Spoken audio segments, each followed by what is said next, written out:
Already ये question देखते हैं। Across A metallic conductor of non uniform cross section a constant potential difference is applied, the quantity which remains constant along the conductor is, ये diagram में देखें तो current हमें check करना पड़ेगा, ड्रिफ्ट वेलोसिटी भी, दो फार्मूले होते हैं वो करंट के ऊपर भी डिपेंड करती है, वो भी देखना पड़ेगा। And electric field lines pass में आ रही हैं तो कांस्टेंट नहीं है ना, फील्ड लाइंस बढ़ रही हैं। करंट डेंसिटी भी एरिया पे डिपेंड कर रहा है, एरिया घट रहा है तो करंट डेंसिटी बढ़ रही है ना। तो let's see the current and drift velocity, इस पे कौन सा कांस्टेंट रह सकता है।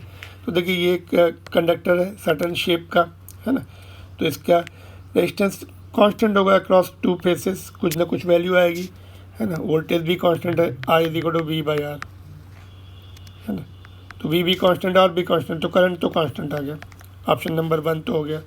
ड्रिफ्ट वेलोसिटी भी चेक कर सकते हैं, I करंट के टर्म में जो फार्मूला होता है I = NAVD, करंट कांस्टेंट है, ये भी कांस्टेंट, ये भी constant. Drift velocity inversely proportional to area of cross section in case constant current flows in the conductor, तो ये भी कांस्टेंट नहीं है। ड्रिफ्ट वेलोसिटी भी बढ़ जाएगी एरिया घटने से, ये भी कांस्टेंट नहीं है इनफैक्ट, तो ये भी नहीं है, ये भी नहीं है, ये भी नहीं है। Option number 1 is right option. Alright.